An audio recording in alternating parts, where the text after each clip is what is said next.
conectarse. Entonces, la clase que nos tocaba para hoy día es los exámenes de laboratorio que vamos a solicitarle a nuestros pacientes en los cuales estamos sospechando de algún problema hepático. Antes de hablar de los exámenes de laboratorio, recordemos cuáles son esas funciones que cumple este órgano. Entonces, el hígado es un órgano que se va a encargar de la transformación bioquímica y la distribución molecular de los alimentos que proceden del tracto gastrointestinal, mediante una serie de reacciones, como por ejemplo, la conversión de sustancias nitrogenadas en urea, la síntesis de proteínas, la síntesis de lípidos, asimismo la eliminación de compuestos tóxicos, el metabolismo de los carbohidratos, y también sintetiza ácidos grasos a partir de hidratos de carbono. Como la función del hígado es tan diversa y tan compleja, y es un órgano muy importante, nosotros tenemos que estar preparados para poder diagnosticar a tiempo una enfermedad hepática, tanto una enfermedad solamente hepática o también hepatobiliar, que también son muy frecuentes. Para eso yo tengo que hacer una correcta historia clínica, una correcta anamnesis y sobre todo tener en cuenta en qué tipo de pacientes yo voy a sospechar que puede tener un problema hepático. Por ejemplo, Adrián Fernando, ¿me escuchas?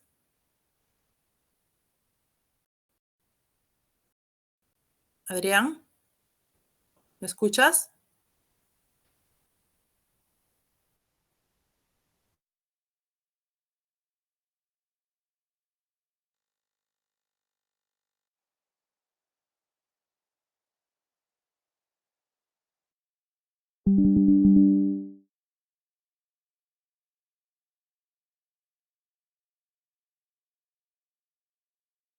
Adrián, por ejemplo, ¿en qué tipo de pacientes o en qué casos tú sospecharías de una enfermedad hepática? Ya, pero el paciente, al decir cirrótico, tú ya me estás dando un diagnóstico, ¿no? ¿Qué tienes que encontrar tú en la anamnesis o en el cuadro clínico del paciente para sospechar que tiene un problema de tipo hepático?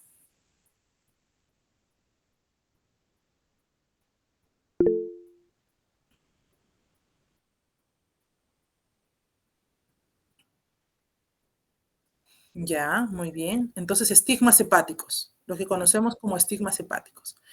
Y en la anamnesis, Alessandro Joao, Sí, dígame. en la anamnesis, ¿qué te puede llamar la atención para que tú busques un problema hepático en el paciente? En la anamnesis, su estilo de vida, Claro, como por ejemplo, que bebe regularmente alcohol. alcoholismo, muy bien. Sí. Mm, También es bueno, importante durante la anamnesis preguntar si el paciente está expuesto a algún contaminante. Por lo tanto, el trabajo o la profesión que tenga el paciente también es muy importante tenerla en cuenta. ¿Ya? ¿A qué se dedica? De repente está también, expuesto sí, a productos o también se desechos consume, tóxicos. también se ¿Ok? consume muchos medicamentos. Qué fármacos está consumiendo, de repente hay historia de alcoholismo crónico, etcétera. Eso es muy, muy frecuente en nuestro medio que tenemos que saber preguntar.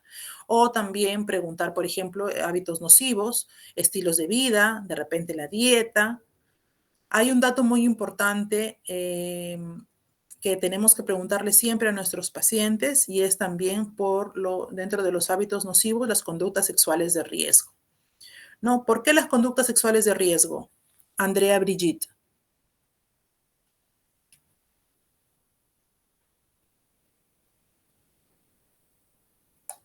Andrea,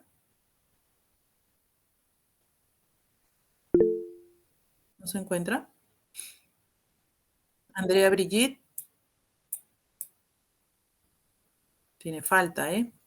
Ángel Sebastián, Sí, doctora. Por ejemplo, pueden ser también por infecciones como la hepatitis B, exactamente. Las hepatitis conductas tal. sexuales de riesgo justamente están apuntadas a descartar enfermedades hepáticas virales, como por ejemplo la hepatitis B, la hepatitis C, que también se se puede contagiar por relaciones sexuales. Entonces, justamente por eso, preguntarle al paciente conductas sexuales de riesgo. Además, también para descartar enfermedades hepáticas virales, tenemos que preguntarle al paciente si ha recibido transfusiones sanguíneas, o si es un paciente que recibe diálisis, o si es un paciente que tiene tatuajes, o que tiene piercing, ¿ok? ¿Por qué? Porque es una puerta de entrada para esas infecciones virales. Entonces, todo esto de la historia clínica y del examen físico nos va a ayudar para nosotros solicitar, tomar la decisión de solicitar los exámenes de laboratorio que estudien el perfil hepático. ¿Ok? Entonces, de frente no vamos a ir a solicitarle. Tenemos que encontrar ya datos, tanto en la anamnesis como en el examen físico, que nos ayude a confirmar que el paciente tiene un problema hepático ya con los resultados de los exámenes de laboratorio, que vamos a ver de qué manera los vamos a interpretar. ¿Qué exámenes de laboratorio o cuáles son las principales pruebas de laboratorio que utilizamos para diagnosticar padecimientos hepáticos? Este cuadrito, por ejemplo, está en su libro de Fundamentos de Ruiz, que está ahí en el Silabo. Ahí van a encontrar este cuadro. Empezamos con el estudio físico-químico del hígado. Las pruebas que no deben faltar en nuestros petitorios es, por ejemplo, el estudio de las bilirrubinas, tanto de la bilirrubina directa como de la bilirrubina indirecta. Además, vamos a solicitar las transaminasas, que son la transaminasa glutámico-pirúvica o llamada también alanino-aminotransferasa, y vamos a solicitar también la transaminasa glutámico-oxalacética o llamada también aspartato-aminotransferasa. Asimismo, la fosfatasa alcalina y la gamma-glutamil transpeptidasa. No son las únicas pruebas, no. Hay otras pruebas también que nos van a ayudar en los pacientes con enfermedad hepática, que ya la vamos a ver más adelante, pero estas son las principales. Este es nuestro perfil hepático que debemos de pedir de primera instancia en el paciente en el cual queremos hacer el diagnóstico, porque van a existir otras pruebas en las cuales el paciente ya tiene el diagnóstico de tener un padecimiento hepático, pero queremos ver cómo va evolucionando. Esas son otras pruebas de laboratorio. Pero para hacer el diagnóstico, estas son las principales. Con estas vamos a empezar, ¿ok? ¿Para qué nos van a servir estos exámenes de laboratorio? Nos van a servir para reconocer la presencia o ausencia de una enfermedad hepatobiliar. Acuérdense que los exámenes de laboratorio no solo son para diagnosticar una enfermedad, sino también para descartar un diagnóstico. Nos va a servir para hacer el diagnóstico diferencial entre los diversos padecimientos hepatobiliares. Hay exámenes, como les había dicho, que nos van a ayudar a evaluar la evolución de la enfermedad, incluso poder establecer un pronóstico, y también nos ayuda en el caso de que queremos diagnosticar pues una hepatotoxicidad por fármacos. ¿Estamos todos en la diapositiva número 6? Por favor, ¿me confirman? Sí, doctora. Ok, Sí, doctora. está pasando la diapositiva entonces. Entonces habíamos dicho que una de las primeras pruebas era la solicitud de las bilirrubinas. Recordemos entonces que ¿de dónde proviene esta bilirrubina? La bilirrubina, acuérdense que se va a formar principalmente por degradación de la hemoglobina, ¿no? La hemoglobina que se va a degradar en el sistema retículo endotelial. Esta bilirrubina, que un 85% va a derivar de los hematíes circulantes que van a ser destruidos en el sistema retículo endotelial, pero también hay un 15% de la bilirrubina que va a derivar del catabolismo de otras proteínas, como por ejemplo las llamadas hemoproteínas tisulares, como son las mioglobinas, las catalasas, los citocromos, o aquella bilirrubina que proviene de una eritropoiesis ineficaz. Hay una anomalía o una afectación en la eritropoiesis a nivel de la médula ósea, esos glóbulos rojos que van a morir muy tempranamente o van a ser destruidos, también pertenece a este 15%. Entonces, luego esta bilirrubina que se ha formado con este 85 y con este 15% va a ser transportada por una proteína, ¿no? Que es la albúmina. Es transportada por albúmina en la sangre y este complejo bilirrubina-albúmina va a llegar a este hígado, donde ya a este nivel ya se disocia. La bilirrubina libre entra en las células hepáticas, donde se va a unir con proteínas citoplasmáticas como por ejemplo la proteína o o llamada también ligandina o proteína Z. Hay una proteína también fijadora de ácidos grasos. A ese nivel se une a estas proteínas. Y la bilirrubina se va a conjugar o se esterifica junto con el ácido glucurónico. Van a participar diferentes enzimas, como por ejemplo la más importante y estudiada es la glucuroniltransferasa, y de esta manera se forma el diglucurónido de bilirrubina, que es la forma más abundante.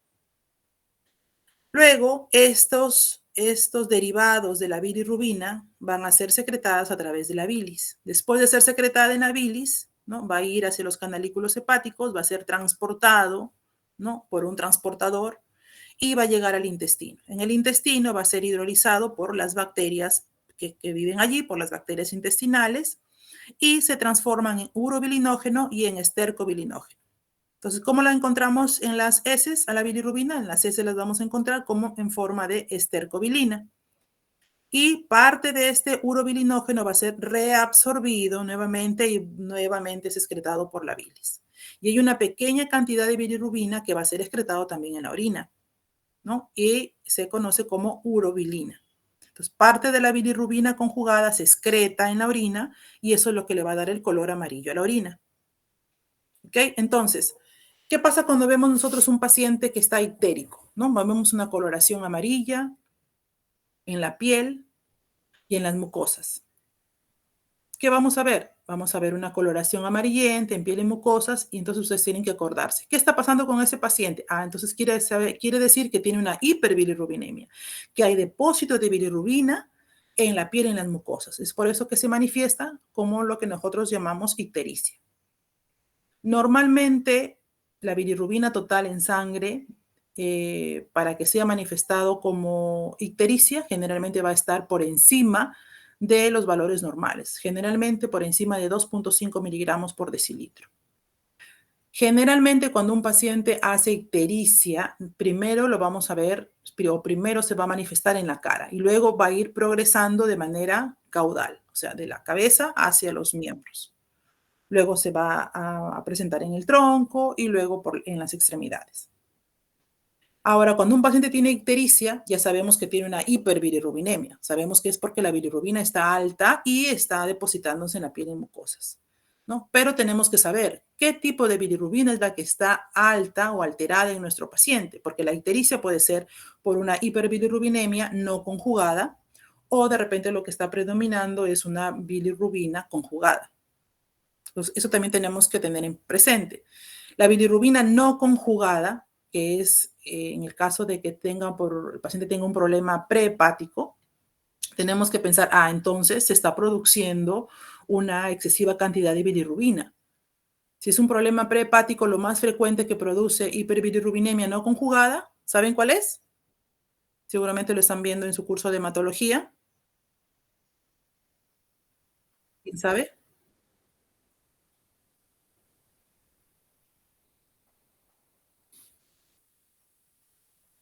¿Sí? ¿Alguien recuerda?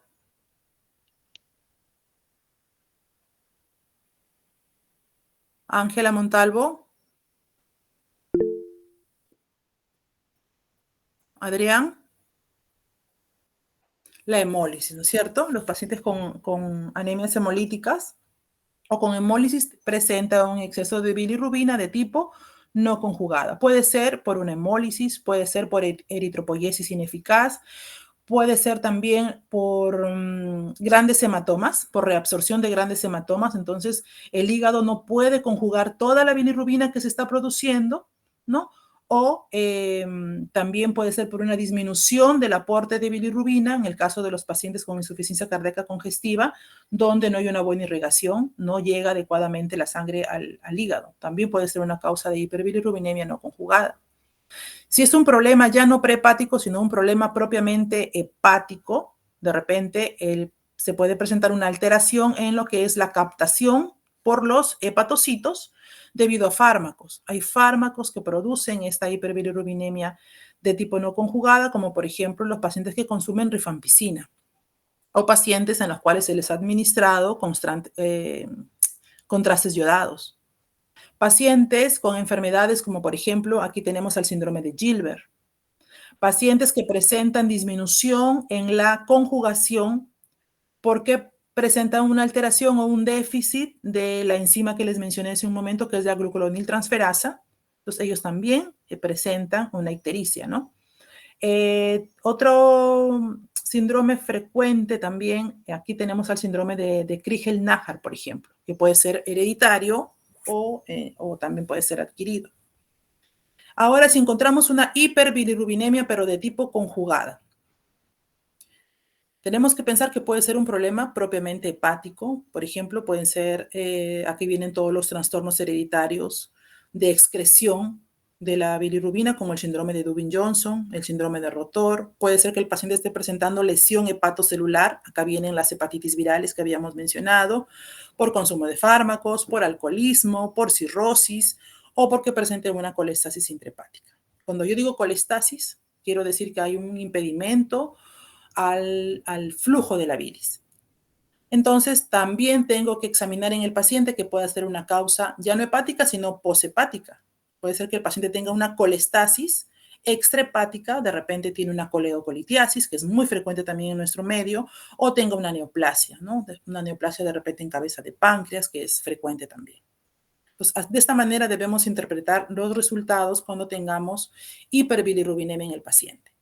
En conclusión, cuando tenemos hiperbilirrubinemia o cuando solicitemos bilirrubina y estén alteradas, no solamente nos va a indicar que el paciente tenga un daño hepático, sino que también nos indica que el paciente puede tener un daño o un problema de colestasis. La bilirrubina nos sirve tanto para evaluar un problema parenquimal hepático o un problema de colestasis. ¿Ya? Eso no se olvide. ¿Las vamos a pedir solas? No, siempre las vamos a pedir con el resto de pruebas hepáticas que les habíamos mencionado. En su libro de Ruiz también van a encontrar las diferentes causas de hiperbilirrubinemia que ya habíamos estado mencionando, y esto viene en el examen. Por ejemplo, patologías que cursan con hiperbilirrubinemia no conjugada o con hiperbilirrubinemia conjugada. Este cuadrito azul también está en su libro de Fundamentos de Ruiz. En qué casos encontramos hiperbilirrubinemia conjugada o directa o hiperbilirrubinemia no conjugada o bilirrubina indirecta, cuando hay un defecto en la producción o cuando hay un problema de disfunción hepatocelular. Este cuadrito también está en su libro, yo lo he cortado porque había otra parte de acá del cuadro donde había un error. Así que nos quedamos con este cuadrito que está correcto, donde también la bilirrubina se alteran o aumentan no solamente cuando hay un daño hepatocelular, sino también cuando hay un problema de obstrucción biliar, lo que le habíamos hace un momento mencionado de la colestasis. La colestasis que puede ser intrahepática o extrahepática. Aquí tenemos todas las causas de obstrucción biliar, como la coledocolitiasis, como carcinomas, la colangitis, ¿no? O un quiste del colédoco o las pancreatitis. ¿Cómo evaluamos la bilirrubina en el laboratorio? En primer lugar, actualmente se evalúa por métodos automatizados. Lo realizamos mediante equipos de bioquímica automatizados que trabajan con el fundamento de la espectrofotometría.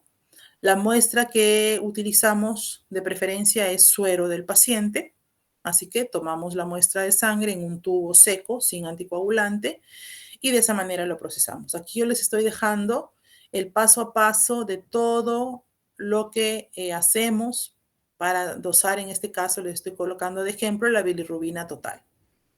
La toma de muestra, cuánto es la cantidad de sangre que necesitamos en un adulto como en un niño, cómo conservamos la muestra, el transporte adecuado de la muestra, o sea, todo lo que es la fase preanalítica, analítica y posanalítica del examen. El equipo automatizado que utilizamos y el control de calidad y la validación de resultados. Eso en cuanto a las bilirrubinas. ¿Qué otro examen habíamos mencionado? Habíamos mencionado también a las transaminasas.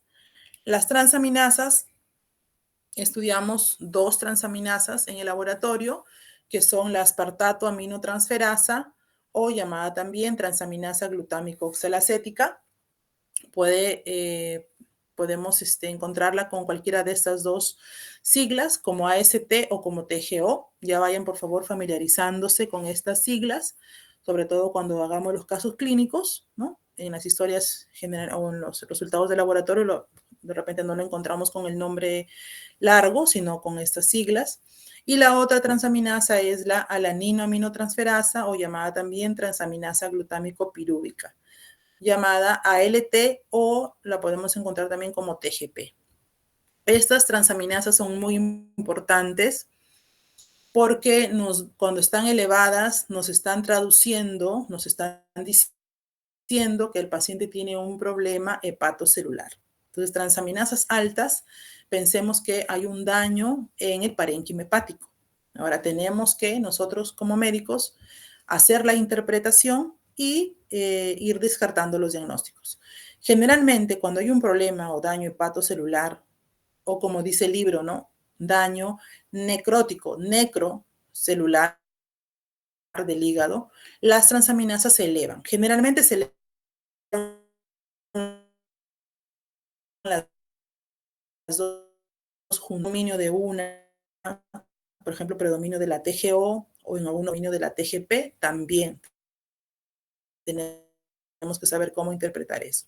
Pues virales agudas se elevan muchísimo estas enzimas y se elevan las dos juntas. ¿Ok? Vamos a ver en qué casos podemos encontrar elevadas las transaminasas. Se elevan las dos, tanto TGO como TGP, cuando hay una lesión hepatocelular aguda. En el carcinoma hepático también, en la cirrosis biliar primaria, en las hepatitis alcohólicas, en la mononucleosis infecciosa, consumo de fármacos como la miodarona, carbamazepinas, etc. Después de ejercicios prolongados y extenuantes, también se elevan levemente. En la obesidad, debido al hígado graso, también las vamos a encontrar elevadas.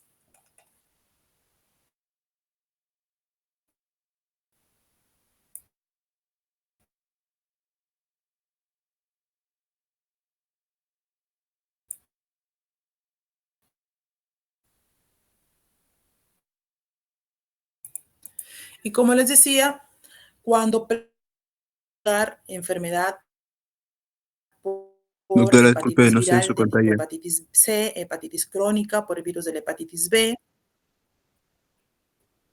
¿No se ve la diapositiva? A ver, ¿me Yo no la confirman? estoy viendo, no sé si lo ¿En tenés. qué Bueno, diapositiva? ahora Ahorita sí. sí, doctora. Ahora sí ya. Ok.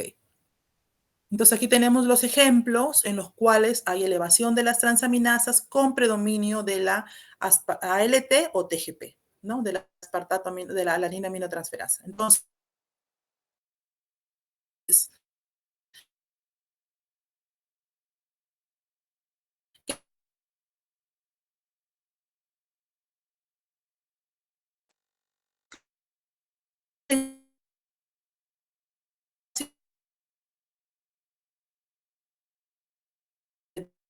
de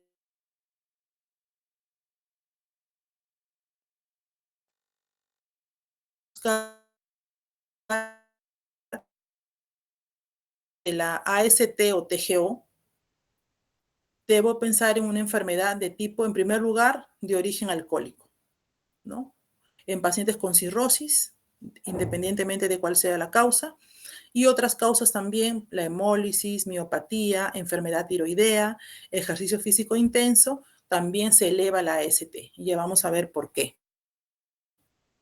¿Qué es lo que se sabe? La aspartato aminotransferasa, la AST, es una enzima que no solamente se encuentra en el hígado, sino que es una enzima que también la podemos encontrar en otros tejidos. Por lo tanto, se va a elevar no solamente con problemas hepáticos, sino también, por ejemplo, pacientes con enfermedad muscular. Si hay un paciente que tiene, por ejemplo, un infarto agudo de miocardio, podemos encontrar también la AST elevada. ¿Por qué? Porque es una enzima que tiene diferentes isoformas. Pues no es específica del hígado, también se encuentra en el músculo cardíaco, también se encuentra en el músculo esquelético. Entonces, en un paciente infartado o un paciente con hemorragia cerebral, también podemos encontrar elevación. Entonces, ¿qué nos dice? Ese también es extraído de su libro de Fundamentos de Ruiz. En el diagnóstico de las enfermedades hepáticas, sugiere que se considere a la alanina-aminotransferasa, a la ALT, como una prueba más específica, mientras que la AST, la aspartato aminotransferasa, es más sensible. Entonces, en enfermedades crónicas, por ejemplo, infiltrativas como los linfomas, también encontramos una elevación de la AST. Entonces, si yo les pregunto en el examen, ¿es verdad o es falso que las transaminasas son específicas del hígado? No. Existen isoformas que se encuentran presentes en otros tejidos. Pues aquí está la explicación por qué en un paciente con infarto agudo de miocardio o un paciente con un ACV hemorrágico o un paciente con un problema muscular también presente elevación de las transaminasas, sobre todo en especial de la aspartato aminotransferasa. ¿Quedó claro esta parte, chicos? ¿Quedó claro esta parte? Sí, doctora. Entonces avanzamos. Y igualmente como en el caso de las bilirrubinas, aquí les dejo el paso a paso de cómo trabajamos en el laboratorio para el procesamiento de la alanina-aminotransferasa. Igualmente, el trabajo que hacemos en el laboratorio para estas enzimas es de manera automatizada. Utilizamos sangre venosa periférica, tomamos la muestra en un tubo sin anticoagulante, trabajamos con el suero del paciente y se procesa en un autoanalizador, en un analizador automatizado de bioquímica, donde se utilizan métodos enzimáticos, ¿no? Y a través de la espectrofotometría incorporada en el equipo, obtenemos el resultado. Luego tenemos otra enzima también muy importante que está dentro de nuestro panel hepático, que es la gamma-glutamil-transpeptidasa. La gamma-glutamil-transpeptidasa ya no nos va a dar información acerca de un daño hepatocelular propiamente dicho. La enzima gamma-glutamil-transpeptidasa es una enzima más bien considerada de colestasis, es decir, que se va a elevar cuando hay una obstrucción al flujo biliar. No se eleva sola, generalmente cuando hay una obstrucción se eleva junto con otra enzima que es la fosfatasa alcalina. Entonces, cuando hay un problema obstructivo de colestasis, se elevan ambas. Gamma-glutamil con fosfatasa alcalina.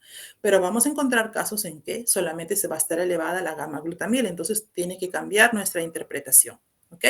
Entonces, es una enzima importante que va a regular el transporte de aminoácidos a través de las membranas celulares. Entonces, hay valores de referencia de normalidad. ¿En qué casos podemos encontrarla incrementada? En enfermedad hepatobiliar, también en enfermedad pancreática obstructiva, en neoplasias, ya con infiltración hepática, en la cirrosis, en la ingestión de alcohol. Es muy importante aquí este punto porque se ha demostrado que cuando el paciente ingiere alcohol, la gamma-glutamil transpeptidasa se eleva antes de que se eleve la aspartato aminotransferasa. Así que es útil, ¿no? En casos de que sospechemos de que es por el consumo de alcohol. También hay medicamentos, consumo de medicamentos que también la elevan, como pacientes que consumen fenitoína, fenobarbital.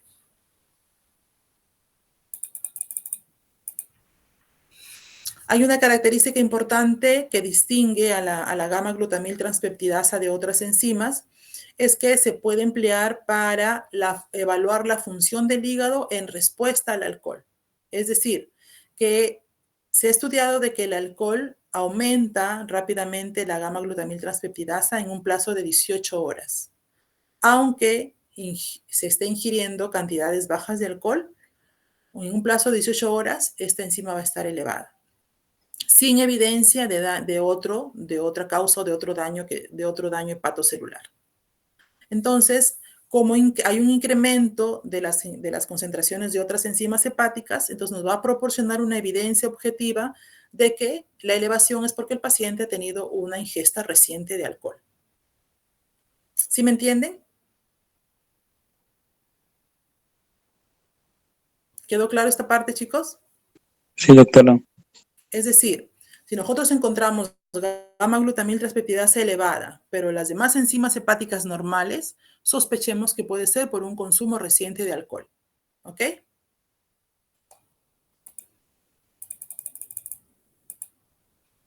Y aquí viene la otra enzima que también es considerada como una enzima de colestasis, que es la fosfatasa alcalina. Repito, cuando hay un problema de colestasis, cuando hay un problema de obstrucción al flujo biliar, la fosfatasa alcalina se eleva junto con la gamma-glutamiltranseptidasa.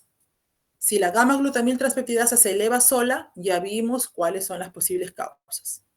Cuando la fosfatasa alcalina se eleva sola, que también puede elevarse sola, lo que se conoce como elevación aislada o sola de la fosfatasa alcalina, ya tenemos que pensar en otras patologías. Porque recordemos que la fosfatasa alcalina también es una enzima y también tiene isoformas, es decir, se van a encontrar en otros tejidos.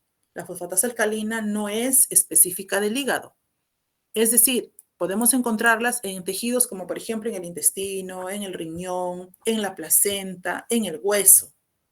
Entonces, si nosotros encontramos fosfatasa alcalina elevada, sin elevación de la gamma-glutamiltranseptidasa, tenemos que buscar enfermedades, por ejemplo, óseas.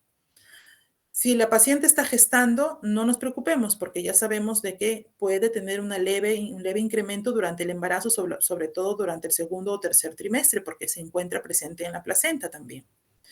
En el caso de los adolescentes o en los niños que están en crecimiento, debido al crecimiento rápido, también hay un leve incremento de la fosfatasa alcalina por la isoforma que se encuentra en el tejido óseo. ¿Ok? Pero si hay una elevación marcada de la fosfatasa alcalina sin elevación de la gamma-glutamiltranseptidasa, también puede ser una enfermedad ósea o un tumor óseo. ¿Ok? En pacientes con enfermedad renal también podemos encontrar elevación de la fosfatasa alcalina. Entonces, de esa manera tenemos que hacer nuestra interpretación. Está elevada junto con la gamma-glutamiltranseptidasa, entonces es muy seguro de que exista una obstrucción. Entonces, yo tengo que descartar una obstrucción biliar. ¿Cómo la descarto? Pues con la prueba de imágenes, ¿no? En primer lugar, una ecografía. Hay un problema obstructivo y lo puedo descartar con una ecografía. Si está aislada, si está elevada de manera aislada, tengo que pensar en todas estas posibilidades que les estoy mencionando, ¿no? Que el paciente tenga un problema renal o que el paciente tenga algún problema óseo y bueno, en la gestante que es esperable encontrar un incremento que no es muy severo y también, bueno, es pasajero, ¿no? Es temporal.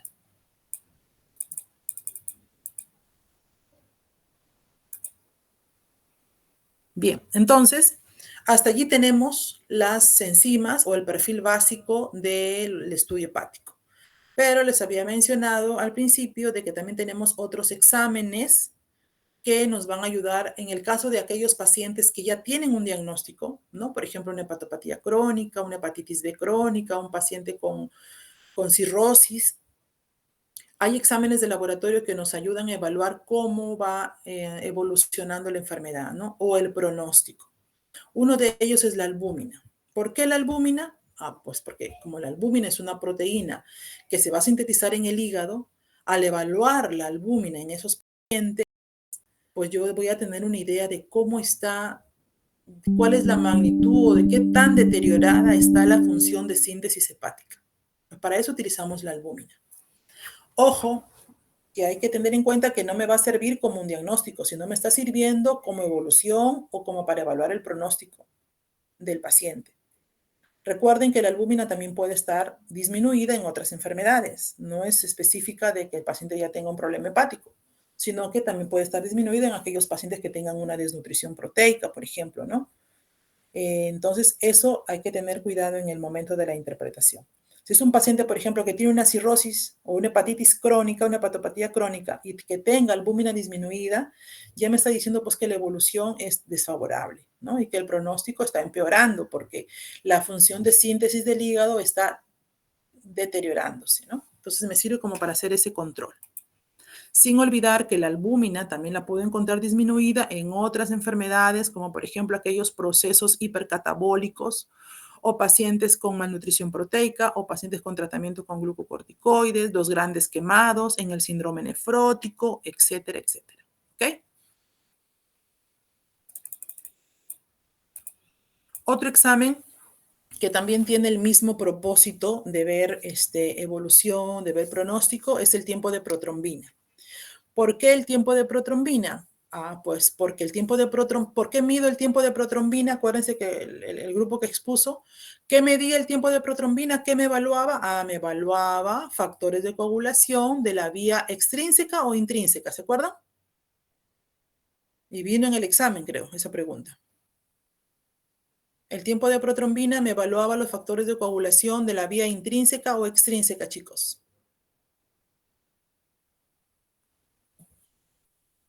A ver, los que han sacado 18 en el examen.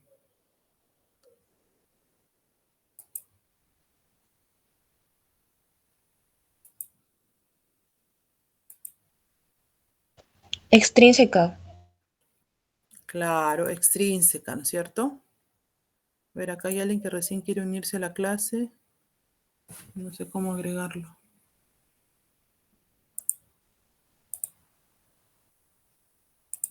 No puedo agregarlo. No puedo agregar esto. J.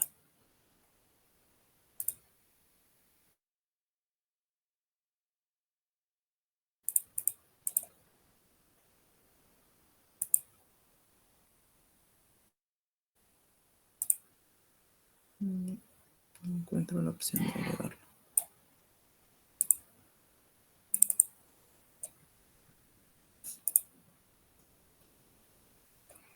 Bueno, continuamos.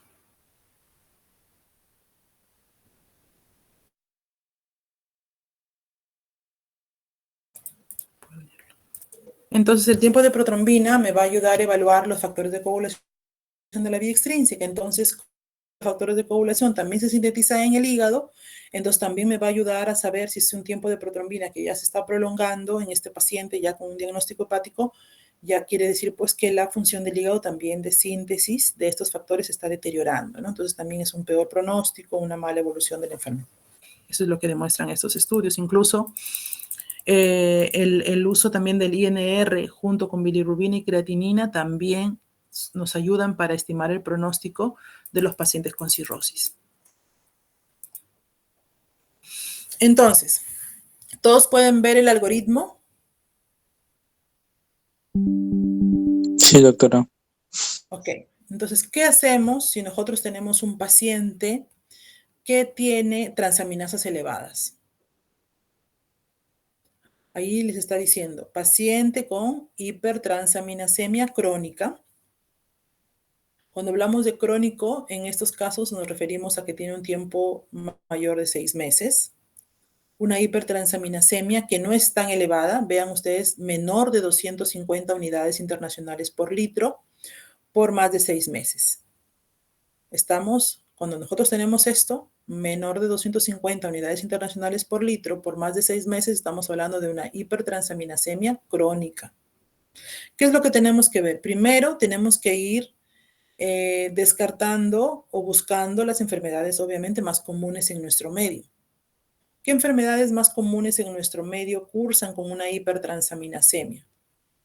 Pues habíamos dicho, el alcoholismo es muy frecuente en nuestro medio. ¿Qué es lo que tengo que buscar en este paciente? Revisar consumo de fármacos, revisar consumo de drogas, ¿no? Y dentro de ellas están incluidas pues ya el alcohol. Entonces, ¿cómo voy a saber eso? Bueno, con la anamnesis, con la exploración física, ¿no? Y ¿cómo voy a saber que tiene hipertransaminasemia? Pues obviamente solicitando las transaminasas como son la TGO y la TGP. ¿Ok? Y abajito también, no sé si ustedes leen acá, dice las transaminasas y luego dice BCM. ¿Se acuerdan qué era el BCM? Volumen corpuscular medio. Corpuscular El medio. volumen corpuscular medio. Entonces, ¿qué tiene que ver el volumen corpuscular medio acá? ¿Por qué lo están colocando acá junto con las transaminasas? ¿Cómo estaba el BCM en los pacientes alcohólicos? Aumentado. Aumentado. Entonces, por eso acá me lo están colocando, ¿no? Porque eso me va a servir. Muchas veces el paciente nos va a negar, el paciente no te va a decir, sí, yo consumo alcohol, ¿no? Yo soy alcohólico, no te lo va a decir, ¿no? Entonces, pero nosotros ya tenemos que ir sospechando. Vemos las transaminasas, veo mis constantes corpusculares, voy a encontrar un volumen corpuscular medio alterado y transaminasas altas.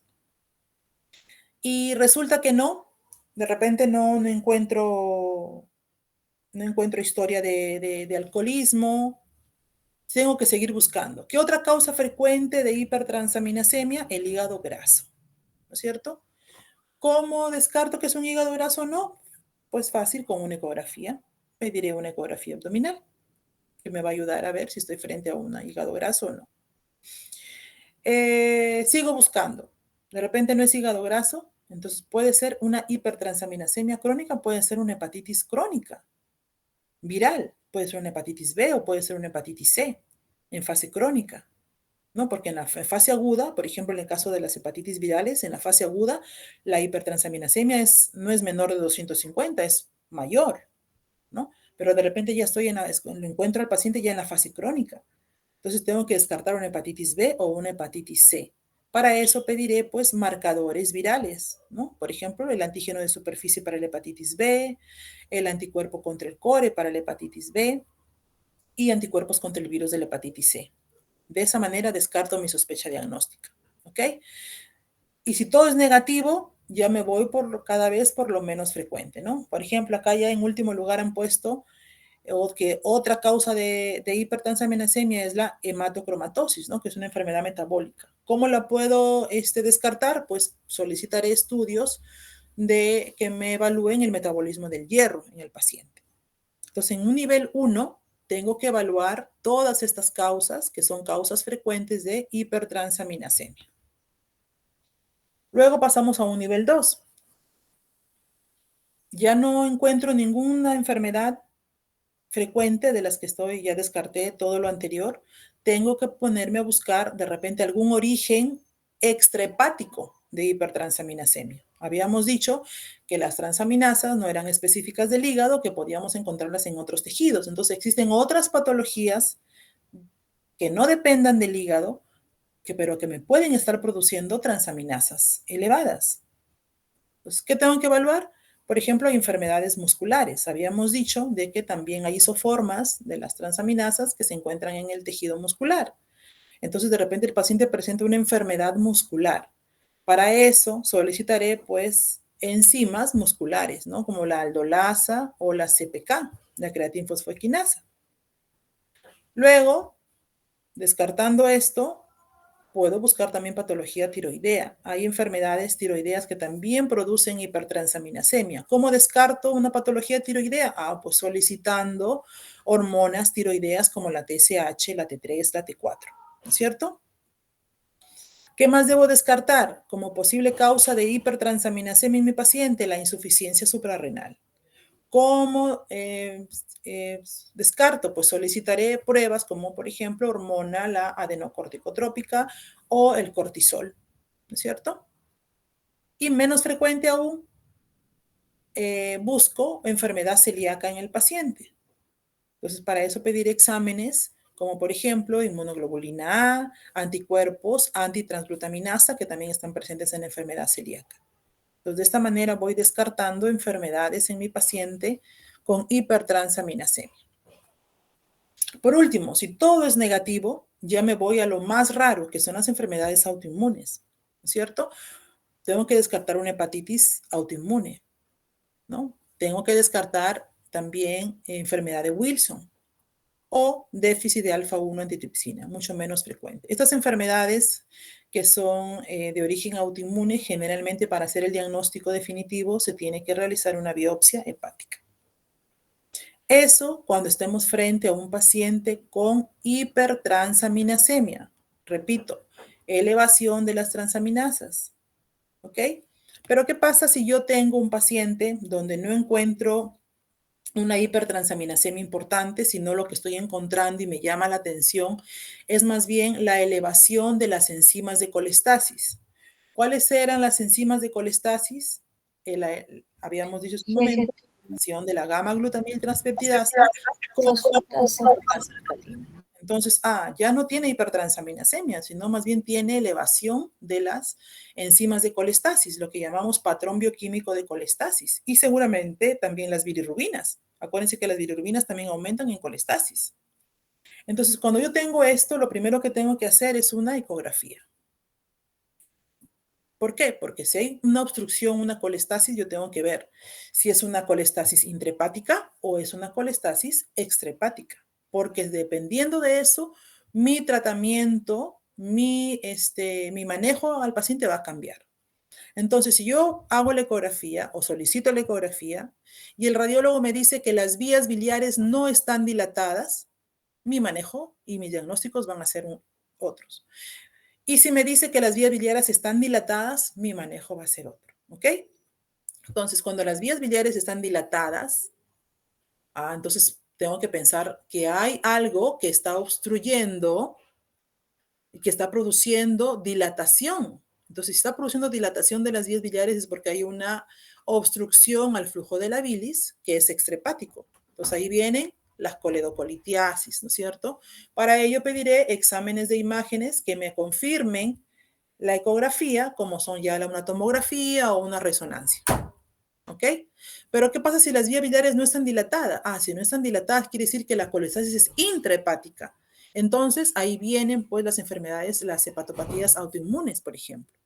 Por eso es que aquí dice, bien claro, está pidiendo anticuerpos antimitocondriales. Generalmente acá sí tengo que realizar una biopsia hepática para confirmar el diagnóstico. ¿Ok? Muy bien. ¿Alguna pregunta, chicos?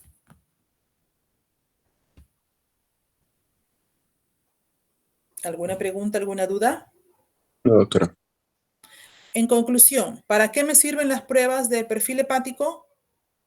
Me van a servir no solo para diagnóstico, recuerden, sino también para evolución y pronóstico. Me van a servir para detectar una enfermedad hepática o descartarla, ¿cierto? Voy a poder reconocer si mi paciente tiene una necrosis celular hepática o si tiene un patrón bioquímico de colestasis. Si hay enfermedad del parénquima hepático o hay una obstrucción al flujo biliar. ¿Me pueden ayudar a hacer un diagnóstico específico? Sí, porque yo puedo hacer un diagnóstico específico. Por ejemplo, si diagnostico que el paciente tiene una hepatitis viral de tipo A, tipo B, tipo C, tipo D, ya estoy haciendo mi diagnóstico etiológico incluso, con mis marcadores virales hepáticos. ¿Me van a ayudar a saber la severidad de la enfermedad? Claro, con el tiempo de protrombina, con la albúmina, ¿no es cierto? Y me van a ayudar a monitorizar la enfermedad hepática también. Por ejemplo, en el caso de los pacientes con hepatitis viral de tipo B, a ellos se les hace el seguimiento, aparte de la albúmina, del tiempo de protrombina, se les hace un marcador tumoral, que es la alfa-fetoproteína, porque está demostrado que estos pacientes con hepatitis B que progresan a la cronicidad, a desarrollar hepatitis B crónica, tienen mayor riesgo de desarrollar hepatocarcinoma. Así que otra prueba acá que podemos agregar como marcador tumoral es la alfa-fetoproteína. ¿Ok, chicos? Bien, esta clase la tienen colgada en su aula virtual. Allí la pueden descargar. Y el tema se ha tomado básicamente la mayoría de las diapositivas de su libro de Fundamentos de Ruiz. Les agradezco mucho su asistencia. En este momento voy a tomar pantallazos. Creo que es mejor así antes que estar, ya no tengo voz. Estoy tomando pantallazos para evaluar las asistencias. A ver, ¿cuánto tiempo me queda? Creo que sí hay tiempo para tomar lista.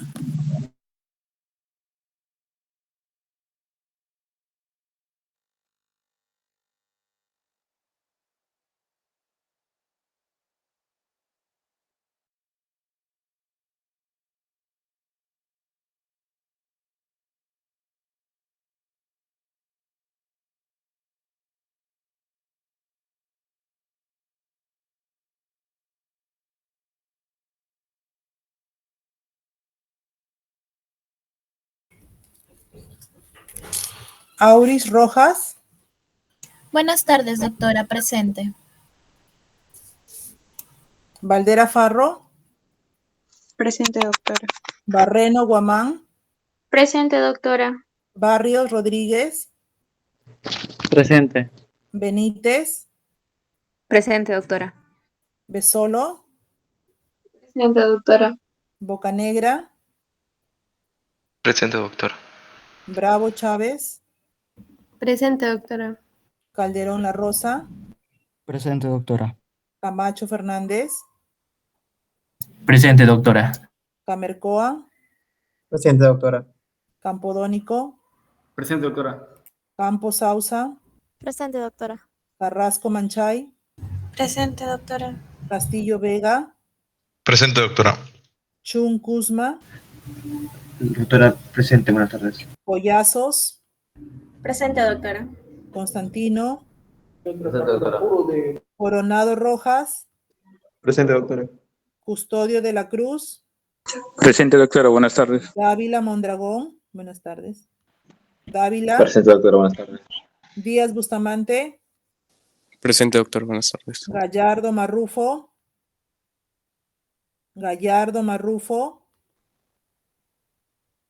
Guíbar, Presente, doctora. Buenas tardes. Hernández Guamán, Presente, doctora. Buenas tardes. Horna Calle, Guamán Montenegro, Presente, doctor. Buenas tardes. Inoñán, Presente, doctora. Buenas tardes. Lago Carrión, La Madrid Sánchez, no está. Leguía, Presente, doctora. Leonardo, Presente, doctora. Buenas tardes. Yaguento,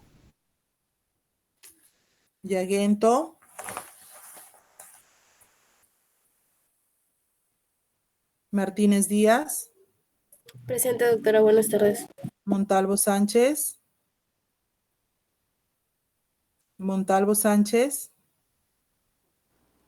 Novoa Galvez,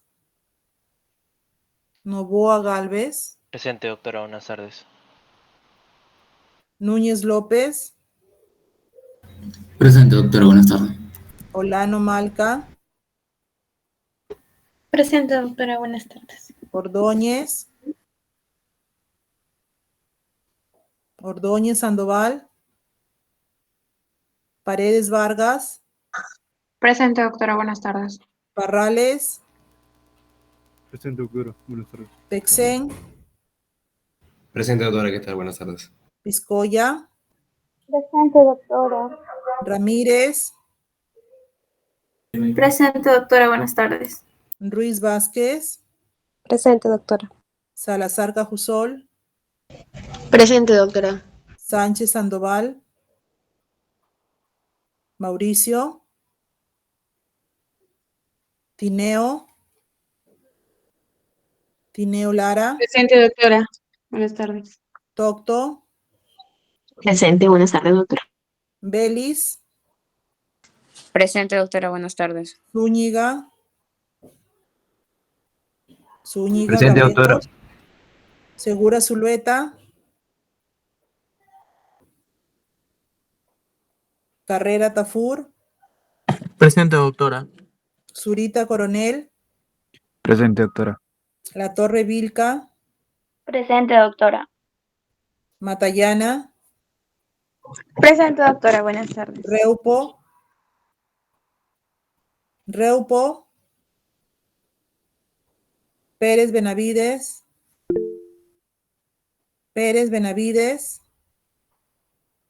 Yause Córdoba, Presente, doctora. Jara Alarcón,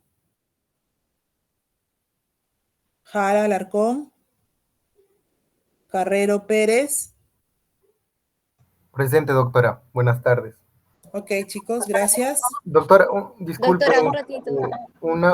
La compañera Gallardo Marrufo dice que se le fue el internet y no pudo contestar su lista, que si le puede considerar. Ya, ok. Ahorita coordinamos con los delegados de práctica. Por favor, atentos a su WhatsApp, los delegados de práctica. Ahorita coordinamos. Gracias.